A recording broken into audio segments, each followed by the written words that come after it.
नमस्कार, मैं हूं संजय शर्मा। आप देख रहे हैं 4 PM न्यूज नेटवर्क। तो क्या इस बार दिल्ली के चुनाव में अरविंद केजरीवाल ने जादू कर दिया? क्या आम आदमी पार्टी एक बड़े बड़े अंतर के साथ सरकार बनाने जा रही है? क्या आम आदमी पार्टी की 55 सीटें आने जा रही हैं? क्या कांग्रेस को बहुत परेशानी का सामना करना पड़ेगा, हालांकि वोट प्रतिशत उसका बढ़ जाए? और भारतीय जनता पार्टी के हाथों में फिर इस बार दिल्ली में कुछ नहीं लगने जा रहा है। ये बातें मैं नहीं कह रहा हूं, ये बातें हिंदी खबर ने एक ओपिनियन पोल कराया है, और बड़ा शानदार, जोरदार, क्योंकि बहुत बड़ी संख्या में उसमें सैंपल लिए गए हैं। हिंदी खबर का ये जो ओपिनियन पोल आया, इसने राजनीतिक गलियारों में खलबली मचा दी। और इस पोल में क्या-क्या अंदर है, क्या-क्या बातें हुई हैं, किस तरह से ये पोल कराया गया, किस तरह से गणित बिठाया गया, किस तरह से लोगों से सवाल पूछे गए, किस तरह लोगों ने जवाब दिए, और क्या सैंपल है इसका, किस तरह के लोगों से बातचीत की गई। मैंने सोचा इन सारे मुद्दों पे बात करूं। हिंदी खबर के 5 ब्रांड पत्रकार हैं अतुल अग्रवाल। बहुत तीखा बोलते हैं, कई बार उनके इंटरव्यू में नेता माइक छोड़ के चले जाते हैं।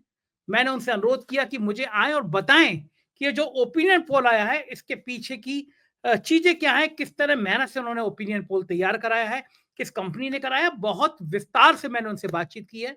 आप पूरी बातचीत सुनिएगा। राजनीति की वो बातें आपको पता चलेंगी जो जानने का आपको हक है। हम सीधे चलते हैं अतुल अग्रवाल जी के पास।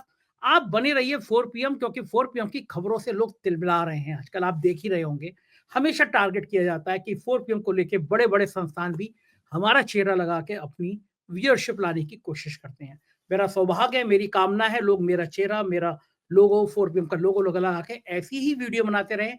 अगर उनके व्यू वैसे नहीं आ पा रहे, तो शायद 4 PM का लोगो और मेरा चेहरा लगा के उनके संस्थान चलते रहें। मैं ऐसे लोगों का दिल से स्वागत करता हूं। चलते हैं अतुल अग्रवाल के पास और जानते हैं राजनीति की, दिल्ली की राजनीति की सारी बातें। 4 PM न्यूज नेटवर्क में स्वागत है अतुल अग्रवाल जी आपका। आपने हिंदी खबर चैनल से बिल्कुल झंडे गाड़ रखे हैं। देश भर में एक कड़कती हुई दमदार आवाज किसी की नजर आती है तो वो अतुल अग्रवाल की है। और आप इंटरव्यू तो गजब का करते हैं। मैं तो बहुत सीखता हूँ, तब भी आपसे सीख नहीं पाता। कितनी तीखी शैली में, कितना बढ़िया तरीके से आप किसी की धज्जियां उड़ाते हैं। लेकिन आपने एक सर्वे का डाला, वो सर्वे ने पूरी दिल्ली नहीं, पूरी देश की राजनीति में तहलका मचा दिया। और पहला शायद सर्वे है, अभी तक मैंने देखा नहीं कहीं, शायद पहला सर्वे है जिसमें आपने दावा कर दिया कि आम आदमी पार्टी दिल्ली में पूर्ण बहुमत की, और बहुमत से काफी ज्यादा सीटें लेकर सरकार आ रही है, बना रही है, सरकार आ रही है। जी। और कांग्रेस के लिए बहुत झटका है आपका सर्वे। तो क्या वास्तव में है हकीकत?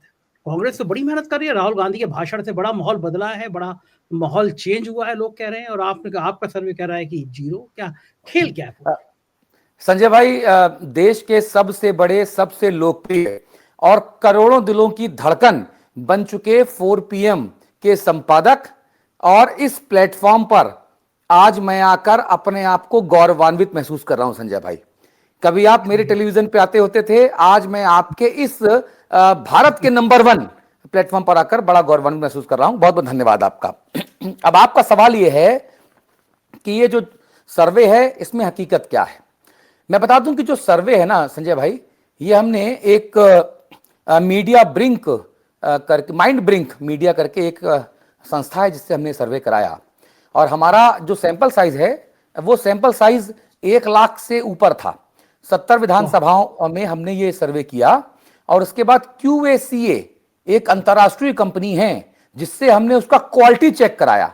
450 सर्वेयर हिंदी खबर का आई कार्ड लेके 70 विधानसभा क्षेत्रों में गए संजय भाई, और लोगों से बातचीत की। वो पूरी बातचीत ऑडियो रिकॉर्ड है, जियो टैगिंग है, कौन कहां कितनी बातें कर रहा है, कितने कदम चल के क्या बातचीत हुई, सैंपल में सवाल क्या पूछे, पूछने का अंदाज क्या था, वो सब कुछ एनालाइज करके प्रॉपर मेथोडोलॉजी के साथ हमने ये पाया कि 75,000, तकरीबन 376 या 384, मुझे एग्जैक्ट नंबर याद नहीं है, 75,384 जो सैंपल हैं वो उसमें एकदम टनाटन, शानदार, बगैर किसी एम्बिग्यूटी के वो निकले। और बाकी 25,000 से ज्यादा जो सैंपल का सर्वे था हमने उसको रिजेक्ट कर दिया, क्योंकि हमको ऐसा लगा कि या तो बहुत ज्यादा आम आदमी पार्टी के फेवर में थे, या बहुत ज्यादा कांग्रेस के फेवर में थे, या बहुत ज्यादा बीजेपी के फेवर में थे। तो लगा कि ये कहीं ना कहीं प्रायोजित कार्यक्रम हो सकता है। तो एरर को दूर करने के लिए हमने उसको बाहर कर दिया। अब 75,000 से ज्यादा जो सैंपल्स हैं उन सैंपल्स के आधार पे कांग्रेस को तो खुश होना चाहिए, क्योंकि कांग्रेस को लास्ट टाइम जो वोट परसेंट मिला था 2020 के चुनावों में संजय भाई, वो था 4.23 के आसपास, 4.26 के आसपास, ठीक है। लेकिन अब उसका वोट जो शेयर है वो 1.5% बढ़ तो रहा है। मैं कहां कह रहा हूं कि कांग्रेस जो है कुछ नहीं कर रही, कांग्रेस मेहनत कर रही है, जितनी मेहनत कर रही है उतने वोट बढ़ रहे हैं। 1.54% कांग्रेस को ज्यादा मिल रहे हैं। और हैरत की बात यह है संजय भाई कि इसमें मुसलमानों के वोट ज्यादा हैं, यानी मुसलमान इस बार जिन्होंने राष्ट्रीय स्तर पे कांग्रेस पे भरोसा किया, अब वही मुसलमान अब दिल्ली के चुनावों में भी कांग्रेस को वोट दे रहे हैं। इससे क्या होगा? इस 1.5% जो वोट बढ़ रहे हैं कांग्रेस के, हमारे ओपिनियन पोल के अनुसार, उससे आम आदमी पार्टी की कम से कम 6 सीटों का नुकसान आम आदमी पार्टी को हो रहा है भाई साहब। क्योंकि आम आदमी पार्टी कांग्रेस के मजबूती से चुनाव लड़ने से सबसे ज्यादा प्रभावित हो रही है। कांग्रेस अपना खाता नहीं खोल रही है, मगर कांग्रेस पार्टी भारतीय जनता पार्टी को, नरेंद्र मोदी जी को, अमित शाह जी को, वीरेंद्र सचदेवा जी को, मनोज तिवारी जी को, प्रवेश साहिब सिंह वर्मा जी को सपोर्ट करती नजर आ रही है। तो कांग्रेस पार्टी वो कांग्रेस पार्टी जिससे भारतीय जनता पार्टी ने उसका जनाधार छीन लिया, उसकी सरकार छीन ली, उसकी प्रतिष्ठा छीन ली, उसके तमाम जो महत्वपूर्ण लोग थे उनको छीन लिया, तोड़ तोड़ के अपने में मिला लिया या किसी लायक नहीं छोड़ा। आज वही कांग्रेस पार्टी, देखिए राजनीति कितनी निष्ठुर होती है कि वही कांग्रेस पार्टी राहुल गांधी की और मल्लिकार्जुन खड़गे, केसी वेणुगोपाल की, प्रियंका गांधी की कांग्रेस पार्टी, अशोक गहलोत की, सचिन पायलट की कांग्रेस पार्टी, आज वो भारतीय जनता पार्टी, नरेंद्र मोदी, अमित शाह को समर्थन देने को मजबूर है। ये समर्थन तो है ना कि अगर आप आम आदमी पार्टी का वोट काटेंगे, वोट कटुआ बन जाएंगे, आपको मिलेगा 0 है और बीजेपी को उससे लाभ होगा। आम आदमी पार्टी का वोट कट रहा है, आम आदमी पार्टी की 4 से 5 सीटें कम हो जाएंगी, तो सीटें किसको बढ़ेंगी? बीजेपी को बढ़ेंगी। और हमारा सर्वे यही कहता है कि पिछले 2020 के चुनावों के मुकाबले इस बार आम आदमी पार्टी को तकरीबन 4.5% से ज्यादा वोटों का नुकसान हो रहा है, उसकी 7 सीटें कम हो रही हैं। और भारतीय जनता पार्टी को तकरीबन 0.59%, 1% से थोड़ा ज्यादा, आधा परसेंट से थोड़ा ऊपर वोट का फायदा हो रहा है और उसको 7 सीटें आम आदमी पार्टी से छीनने में सहायता मिल रही है। और यह सहायता अनफॉर्चुनेटली या फॉर्चुनेटली कांग्रेस पार्टी कर रही है, क्योंकि कांग्रेस पार्टी संजय भाई वोट कटुआ बनकर सामने आ रही है। ये बड़ा शॉकिंग का आपने खबर बता रहे हैं आप, क्योंकि कांग्रेस तो बीजेपी से बिल्कुल एकदम आमने सामने की लड़ाई है। और राहुल गांधी तो रोज जिस तरह हमला करते हैं, अपनी छवि बनाई है उन्होंने भारत जोड़ो यात्रा एक पार्ट 1 पार्ट 2 करके, और बड़ा भयंकर हमला उन्होंने कल मोहन भागवत पे बहुत जो हमला किया उससे बिल्कुल देश में तहलका मचा दिया।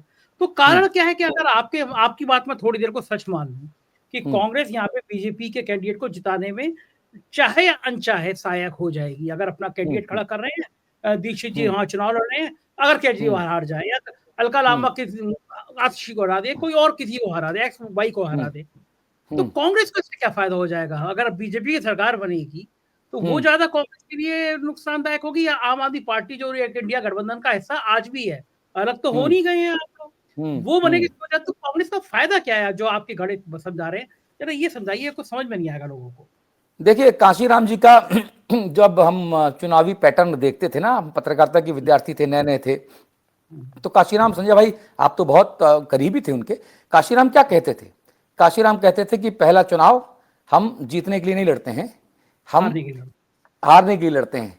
दूसरा चुनाव हम जीतने के लिए नहीं लड़ते हैं, हम हराने के लिए लड़ते हैं। और तीसरे चुनाव में हम अपनी स्थिति मजबूत करते हैं और चुनाव जीतते हैं। कांग्रेस पार्टी की जो स्थिति है ना भाई साहब, आज वही हो गई है। कांग्रेस पार्टी अपनी हैसियत, सियासी हैसियत दिखाने के लिए इस कदर बेकरार है, इस कदर कश्मीर से कन्याकुमारी, कन्याकुमारी से कश्मीर, इस तरह से रोड नापी जा रही है। एक सफेद टी शर्ट पहन के एक चिर युवा जो कभी बूढ़ा नहीं होगा, अच्छी बात है, बूढ़ा होना भी क्यों चाहिए? अगर कोई व्यक्ति हमेशा जवान रहना चाहता तो अच्छी बात है ना, तो हमको तारीफ करनी चाहिए राहुल गांधी जी की, जो कभी बूढ़ा नहीं होगा। वो चिर युवा यहां पर पूरी कांग्रेस पार्टी को मजबूती से चुनाव लड़ता हुआ देखकर शायद खुश हो रहा होगा, पूरी कांग्रेस पार्टी खुश हो रही होगी, लेकिन कांग्रेस पार्टी के हाथ कुछ नहीं आने जा रहा है। और जीवन भर जिस कांग्रेस पार्टी ने भारतीय जनता पार्टी को पानी पी पी कर कोसा, जिस भारतीय जनता पार्टी ने कांग्रेस पार्टी की चूल्हे हिला दी, कांग्रेस पार्टी के मजबूत चुनाव लड़ने से बीजेपी को फायदा हो रहा है। अब आपने पूछा कि ऐसा क्यों? ऐसा इसलिए कि मन के भीतर एक ईगो है कि भाई कुछ नहीं है तो चलो कुछ भी कर लें, ताकि हम दिखा पाए इंडिया गठबंधन को, देखिए हमने ये किया। क्योंकि आम आदमी पार्टी अब कांग्रेस पार्टी को अलग अलग मोर्चों पर वो छकाती नजर आ रही है। पंजाब में आम आदमी पार्टी ने सत्ता किससे छीनी? बीजेपी से छीनी क्या? अरे कांग्रेस से छीनी भाई, कांग्रेस से छीनी। गुजरात में अगर आम आदमी पार्टी ने वोट ज्यादा हासिल की और सीटें ज्यादा हासिल की तो वो वोट किसका काटा? बीजेपी का कम कटा, कांग्रेस का ज्यादा काटा। दिल्ली में सत्ता किससे छीनी शीला दीक्षित के बाद? किससे? कांग्रेस से सत्ता छीनी ना। तो कांग्रेस और आम आदमी पार्टी का जो गठजोड़ है ये कहीं से स्वतः स्फूर्त नहीं है, कहीं से स्वाभाविक नहीं है, कहीं से नैसर्गिक नहीं है।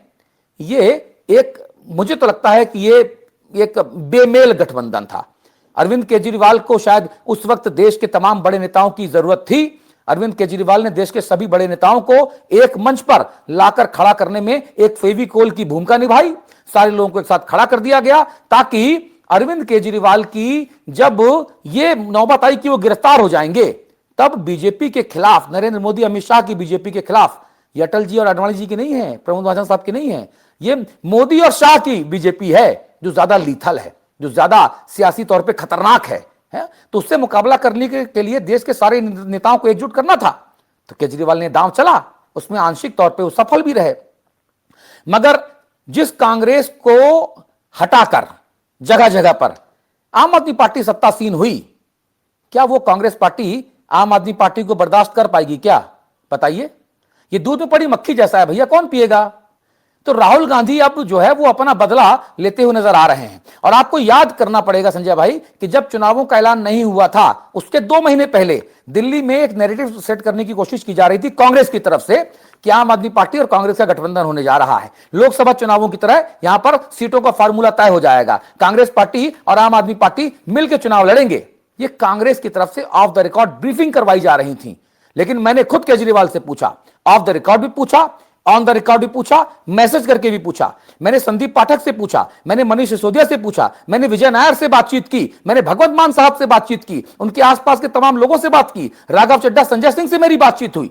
सब ने कहा, एक सिरे से आतिशी जी से मेरी बात हुई, सब ने कहा कोई गठबंधन नहीं होगा, आम आदमी पार्टी बेहद मजबूत है, चौथी बार सरकार बनाएगी। और अतुल जी आप देख लीजिएगा 2-4% वोट कम हो सकता है, 4-5 सीटें कम हो सकती हैं, लेकिन अकेले दम पे, अपने काम के दम पे आम आदमी पार्टी सरकार बनाएगी। तो आम आदमी पार्टी एकला चलो रे की रास्ते पे आगे चल रही है। अब वो कांग्रेस पार्टी का दर्द शायद यही है कि अगर आम आदमी पार्टी के साथ मिल जाती तो शीला दीक्षित की 3-3 बार की जो सरकार बनी, उसके बाद एक बार फिर से नई नवेली 10.5-11 साल पुरानी पार्टी का छोटा भाई बनकर देश की सबसे पुरानी पार्टी कांग्रेस अगर खुश होना चाहती थी तो उसके नीतिकारों को की बुद्धि पे तरस आता है। मुझे लानत है कांग्रेस पार्टी की इस सियासत पे। और अब वो गठबंधन नहीं हुआ। अब कांग्रेस पार्टी को तमाम सर्वेस में अंडा मिल रहा है। कांग्रेस पार्टी ने खुद का जो सर्वे कराया उसमें कांग्रेस पार्टी को खुद के सर्वे में 2 सीटें मिलती नजर आ रही हैं। तब कांग्रेस पार्टी कहीं ना कहीं आम आदमी पार्टी से बदला लेने की नीयत से, खिसियानी बिल्ली खंबा नोचे की नीयत से मजबूती से चुनाव लड़ने का एक दिखावा कर रही है, ताकि आम आदमी पार्टी को पटकनी दे सके, आम आदमी पार्टी को दिखा सके कि देखा तुमने हमसे गठबंधन नहीं किया ना, देखा, और उधर बीजेपी को फायदा हो जाए। तो उससे मतलब नहीं है उसको। हमारे बुंदेलखंड में कहते हैं, कानी महिला आपन टेंटना निहारे और दूसरन का पल पल झांके। जो कानी औरत होती है ना, इसकी एक आंख फूटी होती है, कांग्रेस जैसी है, वो दूसरी महिला को भेंगी भेंगी भेंगी कह के चढ़ाती है। अरे बहन तू तो कानी है, तेरी तो एक आंख नहीं है, दूसरी केवल तिरछी देखती है लेकिन दोनों आंखों से देख पाती है। तो कांग्रेस की स्थिति संजय भाई आज उसी महिला की तरह हो गई है जो अपनी आंख, टेंट मतलब आंख नहीं निहार रही है और दूसरों को भेंगी भेंगी कह रही है। आप कांग्रेस से बहुत नाराज दिख रहे हैं आज मुझे, लेकिन अतुल जी इस कड़वी सच्चाई को भी स्वीकार करना पड़ेगा कि अगर राहुल गांधी की भारत जोड़ो यात्रा नहीं होती, इंडिया गठबंधन नहीं बनता, तो तीसरी बार मोदी जी सत्ता से बहुमत से दूर नहीं रह पाते। ये तो इंडिया गठबंधन ने किया, उत्तर प्रदेश ने किया। उत्तर प्रदेश जो उनकी प्रयोगशाला थी, आप भी उत्तर प्रदेश से आते हैं, मैं भी उत्तर प्रदेश में हूँ, जो प्रयोगशाला थी वहां पे समाजवादी पार्टी और कांग्रेस ने रोका। अब बड़ा सवाल यह आता है कि जो आपने कहा कि वोट बैंक आम आदमी पार्टी का छीना, तो ये बात अगर उत्तर प्रदेश में 1.5-2 साल बाद चुनाव होने हैं, तो ये फार्मूला उत्तर प्रदेश में भी होगा। जो वोट बैंक समाजवादी पार्टी जिस वोट बैंक पे खड़ी है, खासतौर से मुसलमानों का वोट बैंक, वो तो एक टाइम में कांग्रेस का था। कांग्रेस कह सकती है कि दलित, ब्राह्मण और मुस्लिम, ये हमारा वोट बैंक था। और समाजवादी पार्टी ने कम से कम इसमें से मुसलमान तो ले लिया, पिछली बार दलित भी कुछ तरफ आया, बैकवर्ड के तो खैर वो है ही उनके साथ में। तो अब उत्तर प्रदेश में भी क्या 1.5-2 साल बाद ये होगा कि भाई हमें सीटें ज्यादा, हमें सीटें कम, और क्या ये फार्मूला बिहार में भी लागू होगा? तो कांग्रेस क्या बड़े भाई की भूमिका में रहे तो ज्यादा बेहतर होगा उसको, या जैसे कुछ सुझाव आए थे कि दिल्ली पूरी केजरीवाल को दे देनी चाहिए थी, 2-3-4 सीटें पर लड़ लेते, लेकिन छोड़ देनी चाहिए, बड़ा दिल दिखाते तो बीजेपी रुकती, इंडिया गठबंधन का एक राज और आता, मैसेज अच्छा होता। कांग्रेस के रणनीतिकारों ने ये सही फैसला किया, गलत किया, एक बार फिर मुझे इस एंगल से सोच बताइए। देखिए, कांग्रेस पार्टी दरअसल मुझे लगता है कि आइडियोलॉजी के तौर पे बेहद कंफ्यूज स्थिति में है। कांग्रेस पार्टी को इतने कंफ्यूज स्थिति में मैंने कभी नहीं देखा। 1994 से मैं अगर बात करूं तो पत्रकारिता में हूं, तब से लेकर आज तक मैंने इन 30 वर्षों में कांग्रेस पार्टी को पिछले 10 वर्षों में जितना कंफ्यूज देखा उतना कभी नहीं देखा। कांग्रेस पार्टी को समझ ही नहीं आता है कि वो क्या रणनीति बनाए। कांग्रेस पार्टी जो है अब केवल लानत मलानत करने, चीजों को टालने, टाइम बाई करने, लोगों को कंफ्यूज करने में जुटी हुई है। कांग्रेस पार्टी का अपना खुद का कोई विचार पता नहीं क्यों नहीं बन पा रहा है। एक प्रदेश में कांग्रेस पार्टी जिसको सही बताती है, उसी काम को दूसरे प्रदेश में, पड़ोसी राज्य में गलत बता देती है। कांग्रेस पार्टी हरियाणा कहीं से नहीं हारती अगर कांग्रेस पार्टी बड़ा दिल दिखाती। अगर कांग्रेस पार्टी इंडिया गठबंधन के, इंडिया ब्लॉक के साथियों को साथ लेकर चलती तो कांग्रेस पार्टी हरियाणा कभी नहीं हारती। कांग्रेस पार्टी का अहंकार कांग्रेस पार्टी को ले डूबा भाई साहब, ठीक है। अब उत्तर प्रदेश की अगर बात करें तो अखिलेश यादव बहुत चतुर हैं जी, मुलायम सिंह के सुपुत्र हैं अखिलेश यादव जी। अखिलेश जी को जो है ना ऐसे लॉली पॉली पॉप देके आप लुभा नहीं सकते। वो भोले हैं, वो शरीफ हैं, वो आपसे मिलते हैं तो बहुत प्यार से मिलते हैं, खुद झुक के नमस्कार कर लेते हैं। तो कुछ एक लोगों को एक गुमान हो जाता है कि अरे यार अखिलेश तो ऐसा ही है। मुलायम सिंह जी, धरती पुत्र श्रीमान मुलायम सिंह जी यादव के पुत्र हैं अखिलेश यादव जी, और उनको पता है कि उनकी सियासी विरासत क्या है। और अब तो उनके साथ चाचा भी आके खड़े हो गए हैं, 1 और 1 11, ठीक है ना। तो कांग्रेस जो है, हम बताएं आपको, उत्तर प्रदेश में तो बिल्कुल भी वो बार्गेन करने की पोजीशन में नहीं है। कांग्रेस पार्टी को मुझे लगता है कि अपने आप को अगर रिवाइव करना है तो अपने बेसिक्स पे वापस लौटना होगा। जो कांग्रेस पार्टी के पुराने साथी तो अलग अलग मुद्दों से नाराज होकर, कांग्रेस पार्टी के अंतरकलह और उपेक्षात्मक रवैये से नाराज होकर छोड़ के गए, उन सबको वापस अपनी पार्टी में लेकर आना होगा। मैं ताजा एग्जाम्पल देता हूं उत्तराखंड का भाई साहब। उत्तराखंड में निकाय चुनाव हुए, 45 साल से एक नेता मथुरा दत्त जोशी कांग्रेस पार्टी में है, 45 साल से। बिट्टू कर्नाटक तो नए आए हुए।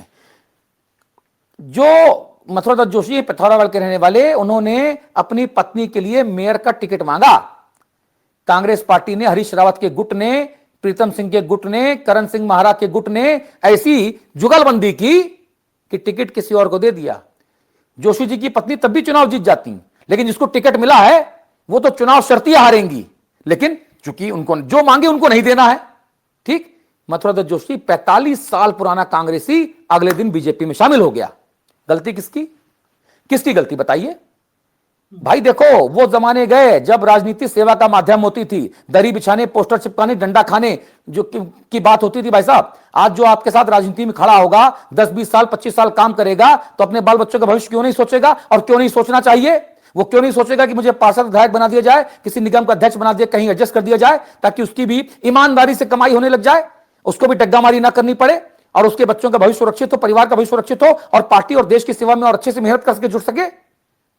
ये काम आरएसएस वालों से कांग्रेस को सीखना चाहिए। ये काम भारतीय जनता पार्टी वालों से कांग्रेस पार्टी को सीखना चाहिए। अपने कार्यकर्ता का जो सम्मान राष्ट्रीय स्वयंसेवक संघ में होता है, वो सम्मान कांग्रेस पार्टी में नहीं होता, और इसीलिए कांग्रेस पार्टी आज गर्त में चली जा रही है। कांग्रेस पार्टी की मुझे लगता है कमोवेश आने वाले दिनों में लगभग सभी देशों में, सभी प्रदेशों में, माफ कीजिएगा, सभी प्रदेशों में जितनी भी क्षेत्रीय पार्टियां हैं, उनके सामने छोटे भाई की हैसियत में ही रहने को मजबूर होना पड़ेगा। ऐसा मेरी गट फीलिंग है, अगर कांग्रेस पार्टी में कोई आमूलचूल वैचारिक और सैद्धांतिक स्तर पे बदलाव नहीं आता तो। एक ख्याल ये आ रहा है कि जो राष्ट्रीय पार्टी हैं, दोनों भारतीय जनता पार्टी और कांग्रेस, वो रीजनल पार्टीज को खत्म करना चाहती है। एक ख्याल आया कि जेपी नड्डा तो कह भी आए थे बिहार में कि हम क्षेत्रीय दलों को खत्म करेंगे, उसके बाद ही बवाल शुरू हुआ था वहां पे। कांग्रेस की भी शायद ये मानसिकता रही है कि अरविंद केजरीवाल हो गया, अखिलेश हो गया, ममता बनर्जी हो गई। लेकिन बड़ा सवाल ये है कि अगर आप एक बड़ी दुश्मन से लड़ रहे हैं, आप राजनीतिक दुश्मन से लड़ रहे हैं, मोदी हो गया, भारतीय जनता पार्टी हो गया, संघ हो गया, एक आइडियोलॉजी की लड़ाई लड़ रहे हैं आप।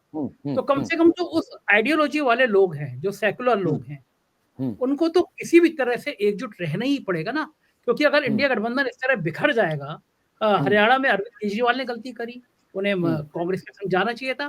कांग्रेस नहीं भी दे रही है, जैसे अखिलेश यादव खामोश हो गए हरियाणा में, नहीं उन्होंने विद्रोह किया, केजरीवाल की गलती थी, हरियाणा में कांग्रेस को सपोर्ट करना चाहिए था। हरियाणा में सरकार बनती, केजरीवाल को ताकत मिलती, इंडिया गठबंधन को ताकत मिलती। महाराष्ट्र में हालांकि नहीं बिखरा, लेकिन महाराष्ट्र में जो भी कारण है वो अलग विषय है। मेरा कहना ये कि कोई एक पहल, अब एक टाइम में सोमनाथ चटर्जी हुआ करते थे, कुछ बड़े नेता हुआ करते थे, जिनकी पहल पे सारा विपक्ष एकजुट हो जाया करता था। क्या इंडिया गठबंधन में वैसी पहल कम हो गई है? राहुल गांधी और केजरीवाल की तो बड़ी अच्छी दोस्ती है, पहले भी अच्छी दोस्ती थी। राहुल गांधी ने हमला किया, केजरीवाल ने केवल कह दिया मुझे राहुल गांधी पे कुछ नहीं बोलना है, अभी भी वो दोस्ती बनाए हुए हैं। तो क्या एक कोई नेता का ऐसा अभाव है जो सेकुलर फोर्स को, सबको एक मंच पे रह सके? कोई नेता दिखता है आपको ऐसा जो रख सके? हाँ, आपने बिल्कुल सही बात कही है। चाहे वो सोमनाथ चटर्जी हों, चाहे जीएमसी बालियोगी हों, चाहे उस दौर में माननीय मुलायम सिंह यादव जी रहे हों, तब बाकी तमाम नेता रहे हों, या चंद्रशेखर जी रहे हों, मुझे ऐसा लगता है कि ये सब वो नेता रहे हैं, जॉर्ज फर्नांडिस रहे हों, ये वो नेता रहे हैं जिन्होंने अपनी छवि को अपने दल से ऊपर दिल में बसवाने की कोशिश की। उनका नेता ऐसा था, उनका नेतृत्व ऐसा था, उनकी नीतियां ऐसी थी कि लोग उनसे जुड़ते थे। विरोधी दलों के लोगों का वो ज्यादा पहले काम किया करते थे। और जो आज बदले की एक सियासत शुरू हुई है ना, कि भाई इनकम टैक्स भेज दो, पहले तो राज्य पुलिस भेजो, फिर इनकम टैक्स भेज दो, फिर सीबीआई भेज दो, फिर ईडी भेज दो, फिर मोटा भाई भेज दो, है ज्यादा कुछ हो तो भगवा वॉशिंग पाउडर तो है ही, थोड़ा डालो, गर्र गर्र गर्र गर्र 4 बार नचाओ और पटका पहना के निकाल दो बाहर, और देश में क्या बोलो, क्या हो रहा है काम, बोले जय श्री राम। ठीक, इससे नहीं बनेगा काम संजय भाई, इससे नहीं बनेगा काम। वो असहिष्णुता राजनीति में लगातार बढ़ती जा रही है, जो असहिष्णुता इस बात की इजाजत नहीं देती कि कोई हमारी आलोचना करे। मत कहो आकाश में कोहरा घना है, ये किसी की व्यक्तिगत आलोचना है। और आज हमारे सियासत में ये व्यक्तिगत आलोचना समझने और समझाने का जो दौर है वो लगातार बढ़ता जा रहा है। चाय से गर्म केतली हो रही है। नेताओं के आसपास के जो चिंटू पिंटू है, चवन्नी ठन्नी जो घूमते नेताओं के साथ, भैया क्या है, अ भैया बहुत अच्छा, ए भैया शाबाश, भैया तुम ही हो, हैं? इन चिंटू पिंटू ने ज्यादा खेल खराब कर रखा है भाई साहब। ये नेताओं की सोचने समझने की शक्ति को तकरीबन छीन कर चुके हैं। रही सही कसर किसने पूरी कर दी? अधिकारियों ने, ठप्पेबाज अधिकारी ने। ये तेरा अधिकारी, ये मेरा अधिकारी, ये भगवा अधिकारी, ये सपा का अधिकारी है। उसने और बेड़ा गर्क कर दिया देश की सियासत का, जहां पे नेताओं को अहम ब्रह्मास्मि होने का एक चस्का सा चढ़ गया है? छोटा छोटा लोग, क्या हो भैया, अरे प्रधानमंत्री बनेंगे भैया, क्या पता तुमको, लो है, कहां बनोगे प्रधानमंत्री भैया, लेकिन बनेंगे। क्यों बनेंगे? क्योंकि आसपास के चिंटू पिंटू वो सपना दिखा रहे हैं। क्या बनोगे भैया? अरे भैया दीदी मुख्यमंत्री बनी है, कहां बात करते हो? अरे सेटिंग हो गया भैया ऊपर साहब के यहां से, अल्लाह पल्ला पता नहीं, साहब फोन उठाते नहीं तुम्हारी दीदी का, है वो मिलने को घिघियाती रह जाती, साहब मिलते नहीं, और चेले चपाड़े चिंटू पिंटू चवन्नी ठन्नी दीदी को मुख्यमंत्री बनाए दे रहे हैं। और दीदी उस बोझ में, उस दिवा स्वप्न में डूबी हुई है। वाह, मन में लड्डू फूटा, हाँ दीदी बड़ा वाला फूटा। ये लीजिए, ये तमाशा हो रहा है। इसलिए जो सियासी असहिष्णुता है ना संजय भाई, वो इन सब का द्योतक है। कोई ऐसा सर्वमान्य नेता नहीं है जिसके पास नीति हो, जिसका दिल बड़ा हो, जो लोगों को साथ जोड़ता हो, जो दल से ऊपर उठकर दिल से सोचता हो और दिल से लोगों को जोड़ता हो। और दिल से लोगों को जोड़ने के लिए संजय भाई क्या करना पड़ेगा? क्या करना पड़ेगा? आपकी भलाई पहले सोचनी पड़ेगी, आपका फायदा पहले सोचना पड़ेगा। रिश्तों में गिव एंड टेक होता है। ये जो कहावत है ना भाई साहब, फ्रेज, ये टेक एंड गिव क्यों नहीं बना? बताइए, क्या क्यों नहीं बना? लोग कहता है ना भैया give and take, take and give क्यों नहीं है? क्योंकि पहले आप सम्मान दो, पहले आप दूसरों की भलाई करो, पहले आप इज्जत करो, हैं, प्यार से बोलो पहले आप, तब आपको वहां से इन रिटर्न चीजें मिलेंगी। तो भारत की राजनीति में असहिष्णुता बढ़ती जा रही है और इसकी वजह है पद लोलुपता, सत्ता लोलुपता, राजनीति में जो है अस्थिरता का घोर प्रभावी हो जाना। पता नहीं है कि शिवराज सिंह चौहान जो है अगली बार मुख्यमंत्री बनेंगे कि नहीं बनेंगे। क्यों? साहब ने मना कर दिया। वसुंधरा राजे सिंधिया गोल हो गई हैं, बड़े बड़े गोल लग गए जी, बर्फ में लग गए बड़े बड़े। तो ये जो सियासी असहिष्णुता है, इसकी वजह सियासी अस्थिरता है कि आप 50 साल जो है दरी बिछाइए, पोस्टर लगाइए, नेताओं के को यहां वहां घूमिए, जनता का सेवा करिए, सब करिए, लेकिन 51वें साल आपके करियर में एक नया चंपू आ जाएगा। अब बोले घाटो किनारे, साहब बोलेंगे ये बनेगा मुख्यमंत्री, वो बोलेगा हैं भैया 50 साल तो मैं काम किया, बोले हाँ बस किया तो सत्ता भी तो भोगी, चलो किनारे। इसीलिए कोई ऐसा नेता नहीं है जो दूसरों की सोचे, सभी नेता अपनी अपनी सोच रहे हैं भाई साहब, और ये गलत भी नहीं है, मुझे ऐसा लगता है, क्योंकि दौर ऐसा बना दिया गया है। आप सही कह रहे हैं कि वो आप ये जो 54-58 की बात कर रहे हैं, मैं तो देख रहा हूँ। अब जैसे मैं आपको प्रैक्टिकल उदाहरण बताऊं, अरविंद केजरीवाल जी के यहाँ से इंटरव्यू की बात होगी, मैंने एक सुझाव दिया कि मैंने कहा कि आप सब लोग एक साथ बैठिए और हम बातचीत करेंगे। बातचीत की शुरुआत में मैंने कहा कि देखिए रटे रटाए सवाल है कि दिल्ली की हवा जहरीली क्यों है, दिल्ली का ट्रैफिक, तो मैं कहा ये रटे रटाए सवाल 20 बार पूछे जा चुके हैं और 20 बार इनके जवाब दिए जा चुके हैं। मैंने कहा इस बार हम थोड़ा ऑफ बीट टाइप का इंटरव्यू करेंगे, और ये भी एक विधा है पत्रकारिता की। हमने करी, सब लोग बैठ गए, बातचीत करी, और बहुत तीखे सवाल भी हुए, ऐसा नहीं है, मेरे दर्शक जाके देख सकते हैं, उसमें बहुत तीखे सवाल भी हुए। लेकिन कुछ वही 54-58 के लोग, नेताओं में भी और मीडिया में भी, उनको पूछा कि केजरीवाल जी की यहाँ लाइन लग गई कि हमें भी इस तरह का इंटरव्यू चाहिए, मना कर दिया। अब वो लोग नाराज हैं और वो लोग कह रहे हैं कि साहब हम लोग जो है हम ये क्यों नहीं दिखा रहे हैं कि दिल्ली में त्रिकोणीय लड़ाई है, तीनों में कोई जीत सकता है। अब अतुल जी आप मुझे बताइए मैं कैसे कह दूं कि कांग्रेस वहां चुनाव जीतने की स्थिति में आई है? मतलब मैं दर्शकों को इतना संजय भाई, आप तो बहुत हिम्मती हैं, बहुत साहसी हैं, वन मैन आर्मी है, अकेले दम देश के उन तमाम डग्गा मारों से, अड्डेबाजों से हैं, और वो तमाम जो है सेटिंग करने वाले पत्रकारों से भी मोर्चा लेते हैं, सत्ता के लोगों से भी मोर्चा लेते हैं, ठीक है, तरह तरह के मुकदमे एफआईआर झेलते हैं। आपकी हिम्मत को भैया मेरा तो नमस्कार है, हैं? और चिंटू पिंटू की नाराजगी ज्यादा मुश्किल पड़ती भैया, वही फोन करके डीएम से कहता फलाने जिले का है संजय शर्मा आ रहा है, देखो कोई गड़बड़ हो तो रगड़ देना, साले को रेल देना, ठेस देना है। बड़े साहब नहीं कह रहे, उनको तो टाइम ही नहीं है। चिंटू पिंटू मुकदमा सेट करा रहे हैं, चिंटू पिंटू जो है स्कोर सेटल करा रहे हैं, और इस ससुर किसी लायक नहीं है। को टर्मिनस बेसिस पे होते हैं, जिस दिन इनके साहब की जो है खटिया बिस्तरा उठा है, उसके 1 सेकंड बाद ही ये सब निपट लेते हैं, और फिर मुंह में नकाब बांधे घूमते हैं, साल 2 साल सामने नहीं आते। क्यों? इतना छटकर्म किया, इतना पाप किया है? और मुंह देखो ऐसे लोगों का तो लगता है कि पता नहीं जो है दुनिया भर का दुख, दुनिया भर का घृणा, दुनिया भर की साजिश इन्हीं चिंटू पिंटू चवन्नी ठन्नी ने अपने चेहरे पर लाद ली है? मोदी जी, योगी जी, अमित शाह जी, भले ही इनके भीतर सत्ता का दम ना हो, चवन्नी ठन्नी अपने आप को सुपर मोदी, सुपर योगी है, सुपर अमित शाह समझते हैं। ये लोग असली बवाल की जड़ हैं। और आपने बिल्कुल सही कहा कि आपको यह कहने की जरूरत नहीं है संजय भाई कि दिल्ली में मुकाबला त्रिकोणी है, त्रिकोणी है ही नहीं। दिल्ली में मुकाबला केवल 2 कोणी का है। नंबर 1 आम आदमी पार्टी है जो सत्ता को रिटेन करती नजर आ रही है, अभी हाल फिलहाल, आज हम इस तारीख में बैठे हैं तब। दूसरे नंबर पे भारतीय जनता पार्टी रहेगी, तीसरे नंबर पे कांग्रेस पार्टी रहेगी अगर मेहनत करेगी तो, चौथे नंबर पे निर्दलीय और अन्य रहेंगे या छोटे मोटे दल, जैसे AIMIM असदुद्दीन ओवैसी वाली पार्टी, उन्होंने दिल्ली दंगों के जो आरोपी हैं ताहिर हुसैन, उसको टिकट दिया है मुस्तफाबाद से। वहां आम आदमी पार्टी से आदिल अहमद खान APMC वाले वो चुनाव लड़ रहे हैं, जिनकी स्थिति मजबूत है भारतीय जनता पार्टी से। तो अब वहां पर क्या हो रहा है कि ताहिर हुसैन जो है ना, वो टिकट वो वोट कटुआ है।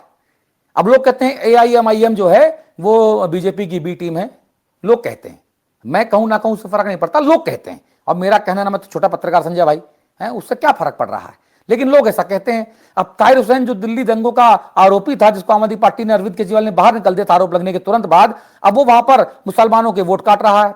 मुस्तफाबाद में 42% मुसलमान हैं, मुसलमान मतदाता 42%, और 58% वहां पे हिंदू मतदाता है, मतलब नॉन मुस्लिम मतदाता है, जिसमें सब आते हैं, जैन, बौद्ध, सिख सब आते हैं। अब बताइए, अगर 3 जगहों पे वोट बटेगा, कांग्रेस ने भी मुसलमान दिया, आम आदमी पार्टी ने मुसलमान दिया, ताहिर हुसैन भी खड़ा हो गया है, और वहां बिष्ट साहब, जिनकी करावल नगर के सीट को कपिल मिश्रा को दे दिया गया, 5-6 बार का विधायक, और वो रोया, हमारे हिंदी खबरें कैमरे पर रोया, वो आदमी विधायक, सिटिंग विधायक बीजेपी का रोया वो, क्यों? कपिल मिश्रा को करावल नगर सीट दे दी गई और उसको भेज दिया गया मुस्तफाबाद। बिष्ट साहब आ गए मुस्तफाबाद और दावा कर रहे हैं जीतेंगे। बताओ कैसे जीतेंगे? एक ही शर्त में जीतेंगे, अगर ताहिर हुसैन, कांग्रेस पार्टी के मुस्लिम मतदाता, मुस्लिम उम्मीदवार, और आम आदमी पार्टी के मुस्लिम उम्मीदवार आदिल अहमद खान के बीच में 42% मुसलमान वोट अगर बट जाएगा तो बीजेपी जीत जाएगी। तो ये जो पूरा गेम है ना, ये गेम इस तरह से प्लान किया गया है रहेगा आपके, आपने देखा है फील्ड पे जाके, आपके लोगों ने देखा है, मायावती कह रही है कि इस बार तो दिल्ली में बसपा की सरकार बनेगी, उन्होंने ट्वीट किया है। मायावती तो ये भी कह देना अगर ट्वीट करके भाई साहब, एएनआई का सिंगल माइक पे बैठ जाती हैं, उसको कहती हैं प्रेस कॉन्फ्रेंस। हैं? क्या क्या प्रेस कॉन्फ्रेंस है बहन जी, हैं? वो कह दे कि अब डोनाल्ड ट्रंप के बाद अगली अगली राष्ट्रपति मैं बनूंगी अमेरिका की, वो ये भी कह सकती हैं। समझ में आई ना? वो इकलौती ऐसी महिला नेता हैं जिनके ऊपर घोटालों के इतने बड़े बड़े आरोप लगे, इतने बड़े बड़े बड़े हैं। हाथी ने इतना रुपया खाया और तब भी अंडा दिया, समझ गए? सदन में नहीं पहुंचा, अंडा दिया हाथी ने, अंडा है। अब बड़ा बड़ा रुपया खाया, देखो पत्थर पत्थर पत्थर पत्थर पत्थर लगा दिया है।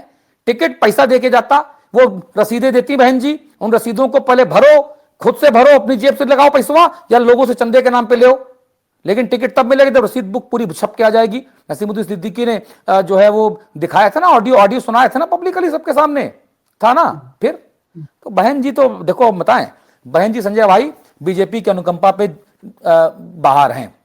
बहन जी को लगता है ज्ञान दे दिया गया है कि जो स्क्रिप्ट आया वहां से बीजेपी दफ्तर से, चुप्पे चाप वही करो। अब तुम्हारी जो आजादी है, जो तुम्हारी स्वतंत्रता है तुम्हारे इस बुढ़ापे में, वो सिर्फ इसी बात पर निर्भर करती है कि बस जितना कहा जाए उतना बोलो, जितना कहा, जहां कहा जाए वहां बैठो, जहां कहा जाए वहां खड़ी हो जाओ, बस। अब दुनिया की दलितों की देवी, आपको याद है दलितों की देवी, दौलत की देवी कैसे बन गई थी? याद है ना भैया आपको, कि नहीं याद? भूल गए हो क्या? सब याद है आपको तो भाई साहब। फिर वो मायावती अगर इस तरह की बातें कहे तो सोचो कौन कहलवा रहा है। अब तो आपको सब पता है। एक आखिरी सवाल अतुल जी, आम आदमी, आपके ओपिनियन पोल में ये आया कि आम आदमी पार्टी 55 सीटों के आसपास, आपने 55 सीटें हैं आपके ओपिनियन पोल में, जी जी, सीटें उसकी आती दिखाई दे रही। ऐसी कौन सी चीज है जो केजरीवाल ऐसा जादू कर पा रहे हैं कि इतने सालों बाद इतने आरोप लगे, गंभीर गंभीर आरोप लगे, शराब से लेकर तमाम बड़े बड़े आरोप लगे, उसके बावजूद भी अगर सरकार बना लेते हैं वो, तो ऐसी कौन सी चीज है, केजरीवाल का कौन सा जादू है जो लोगों को पसंद आ गया है? देखिए आम आदमी, मैं थोड़ा सा बताना चाहता हूं, थोड़ा समय लूंगा आपका। जो ये हमने सर्वे दिखाया ना संजय भाई, ये 1 दिसंबर से 30 दिसंबर के बीच का था। इसके पहले हमने जो सर्वे कराया वो 1 नवंबर से 30 नवंबर के बीच का कराया था हमने। इस सर्वे में अगेन हमारा सैंपल साइज भी 80,000 के आसपास था, पहले वाले सर्वे में, पहले फेज के सर्वे में। और उसमें आम आदमी पार्टी को 40 से 44 सीटें मिलती दिख रही थी। 1 तारीख से 1 नवंबर से 30 नवंबर तक का जो सर्वे हुआ उसमें आम आदमी पार्टी को 40 से 44 सीटें मिल रही थी, ठीक। और वोट परसेंट 44.2 का था, ठीक है। फिर ऐसा क्या हुआ कि जो 1 महीने बाद सर्वे हुआ उसमें आम आदमी पार्टी का वोट परसेंट बढ़ के 49% हो गया, और सीट जो है वो बढ़ के 44 से 55 हो गई। क्या हुआ ऐसा? क्योंकि जो नवंबर वाला सर्वे था उसमें, मेरे पास आंकड़े मेरे हाथ में हैं, भारतीय जनता पार्टी को 25 से 30 सीटें मिल रही थी, और उसका जो वोट फीसद है वो 41% के आसपास था, 41%। तो इस 1 महीने में भारतीय जनता पार्टी का वोट परसेंट जो है वो कम कैसे हो गया? कैसे हो गया? क्योंकि अरविंद केजरीवाल ने जो ताबड़तोड़ ऐलान किया है। कौन कौन से ऐलान?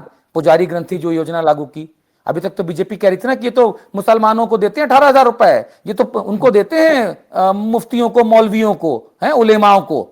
अब केजरीवाल तो तेज आदमी है, अरे ब्यूरोक्रेट है, लोग कहता है कि भाई बहुत शातिर है। हाँ तो शातिर क्यों नहीं होगा? उसका मुकाबला किससे? देखो ना, उसका मुकाबला शातिरों के शहंशाहों से है भैया, है अकेला आदमी, तो शातिर क्यों नहीं होगा? होना पड़ेगा शातिर। तो उनने क्या किया? उनने पुजारी ग्रंथि योजना लेकर आ गए।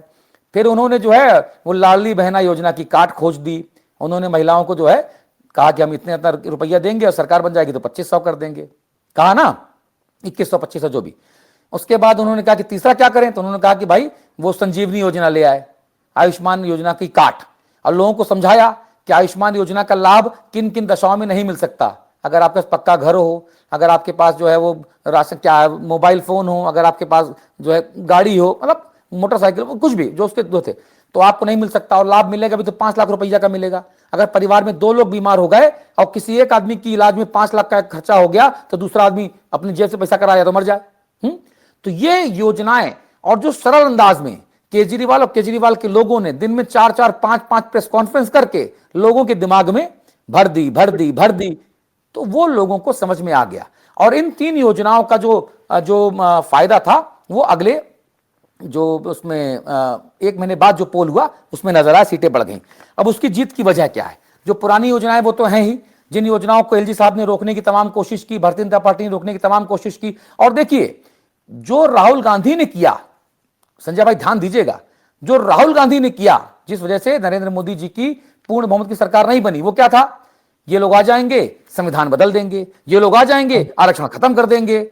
और बीजेपी के एक दो महामूर्ख नेता, जिन्होंने खुद 156 इंच का सीना, मोदी जी कहते 56 इंच का, उन्होंने 156 इंच का सीना दिखाया और कह दिया 400 के पार आएगा, संविधान बदल देंगे।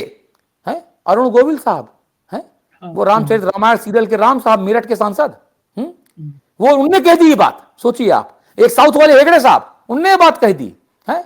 एक बार राजस्थान से एक नेताजी सामने आया, उन्होंने कहा संविधान बदल देंगे, आए 400 पार बताते हैं। अयोध्या से लल्लू सिंह, हाँ लल्लू सिंह, बताइए, हाँ लल्लू सिंह।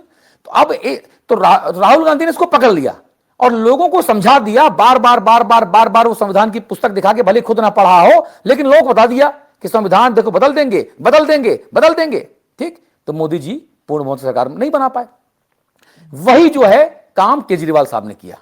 क्या उन्होंने समझाया दिल्ली की जनता को कि सारी बातें ठीक हैं, हम तो 3 बार से हैं, चौथी बार भी आपका प्यार मिलेगा तो हम आएंगे, हम ईमानदार हैं, कट्टर ईमानदार हैं। लेकिन बीजेपी वाले अगर आ गए तो फ्री पानी खत्म कर देंगे, फ्री बिजली खत्म कर देंगे, हैं जो योजना आपको मिल रही हैं, चाहे वो फरिश्ता योजना हो, चाहे स्कूल ऑफ एमिनेंस हो, चाहे वो मोहल्ला क्लिनिक हो, वो सब खत्म हो जाएगा। अब भारतीय जनता पार्टी के नेता बार बार बार बार फ्री की रेवड़ी, फ्री की रेवड़ी, फ्री की रेवड़ी नहीं मिलनी चाहिए। युवाओं से नरेंद्र मोदी आह्वान करते नजर आए कि फ्री की रेवड़ी नहीं लो, फ्री की रेवड़ी नहीं होनी चाहिए।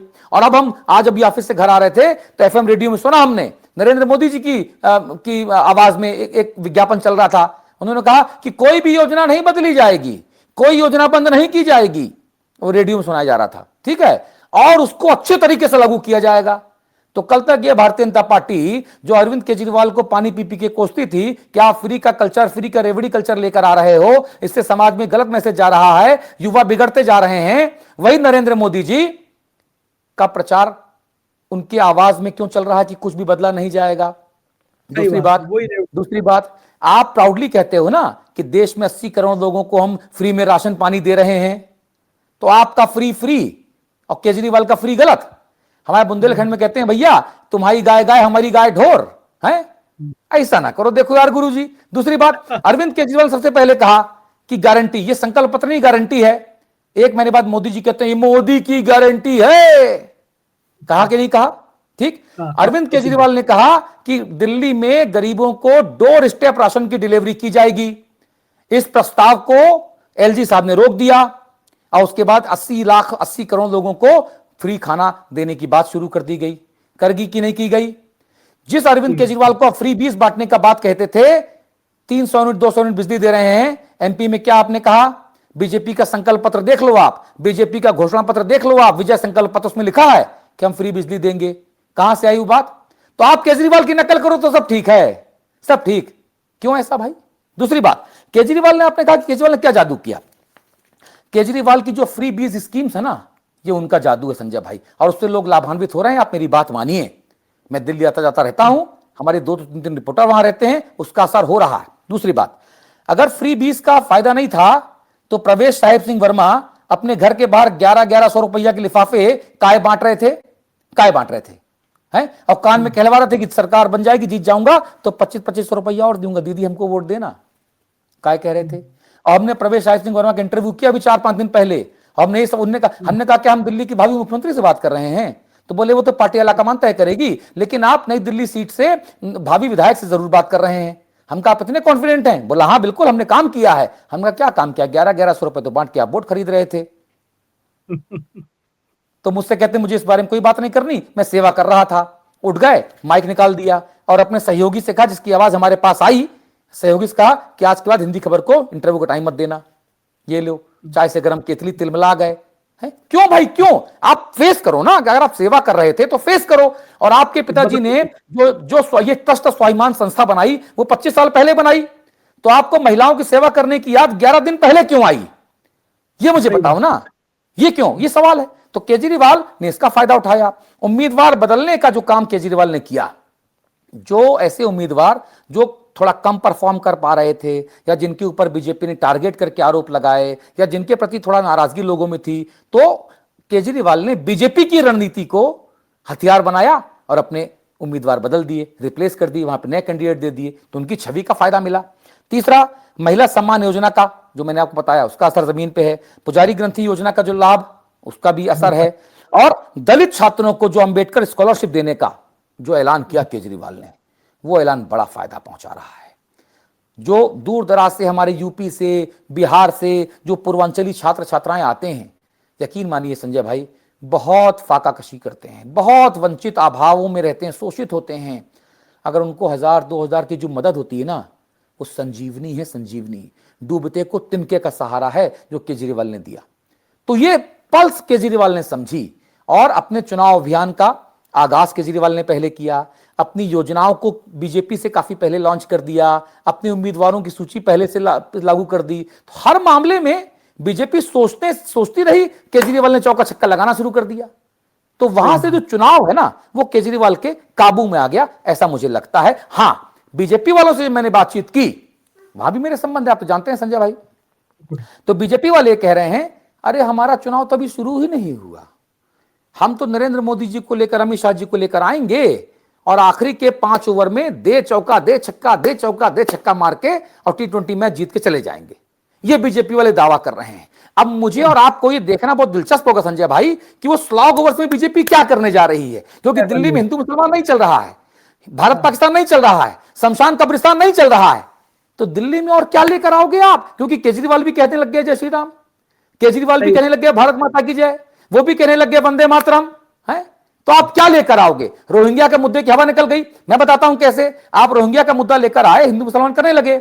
मैं ग्रेटर नोएडा में खड़ा हो गया, ठीक है, ग्रेटर नोएडा में हिंडन नदी के दोनों तरफ रोहिंग्यास की बस्ती है भाई साहब। आधार कार्ड भी उनके पास है, वोटर आईडी कार्ड भी उनके पास है। मैं खुद वहां गया अपना ड्रोन कैमरा लेके संजय भाई, मैंने पूरा दिखाया। जिससे पूछो कहां के हो, नाम सारे उनके बांग्लादेशियों टाइप के। बोले कहां के हो, बोला मुर्शिदाबाद से। कहां से हो, कूच बिहार से। ये दोनों इलाके बांग्लादेश की सीमा से लगते हुए हैं। उनका जो पहनावा है वो बांग्लादेशियों का है। तो मैंने सवाल पूछा कि चलो, बीजेपी वाले आरोप लगाते हैं कि दिल्ली के जो रोहिंग्या मुसलमान वो केजरीवाल के, ये तो आरोप लगाते हैं ना।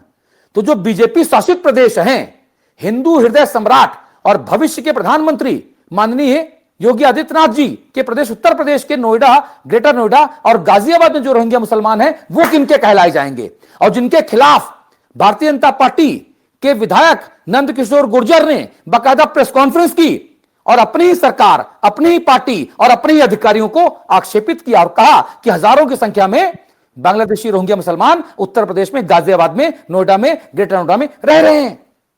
तो दिल्ली के मुसलमान तो केजरीवाल के, तो यूपी के मुसलमान किसके? ये मैंने कुछ कहूंगा, किसके मुझे पता नहीं, मुझे पता नहीं। तो जी बहुत बहुत शुक्रिया अतुल अग्रवाल जी, मुझे बहुत मजा आया आपसे बातचीत करके और आने वाले टाइम में भी मैं आपको ऐसे ही परेशान करता रहूंगा।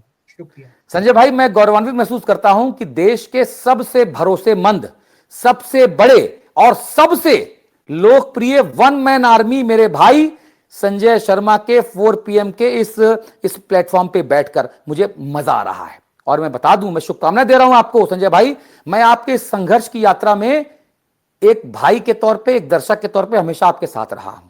आस्था प्रिंटर्स वाला जो आपका दफ्तर है, वहां पे कितना आप संघर्ष करके कैसे कैसे काम करते थे संजय भाई। और मुझे खुशी मिलती है जब मुझे आपके पोस्ट के माध्यम से पता लगता है कि हर दिन 1 लाख सब्सक्राइबर आपके साथ जुड़ते हैं। हर 3 दिन में, हर 1 हफ्ते में वो संख्या डबल ट्रिपल हो जाती है। और मैं आपको शुभकामनाएं देता हूं कि ये नए वर्ष में, इसी फाइनेंशियल ईयर में आपका जो ये प्लेटफॉर्म है वो 1 करोड़ के मार्क को पार कर जाए।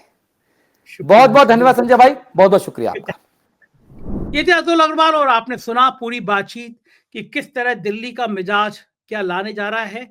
ये अभी की बातचीत है, हो सकता है मोदी और शाह के आने के बाद कुछ गणित बदले, लेकिन हम आपको पल पल की खबरें बताते रहेंगे। आप जुड़े रहिएगा 4 PM के साथ, ये आपका अपना चैनल है। शुक्रिया, थैंक यू।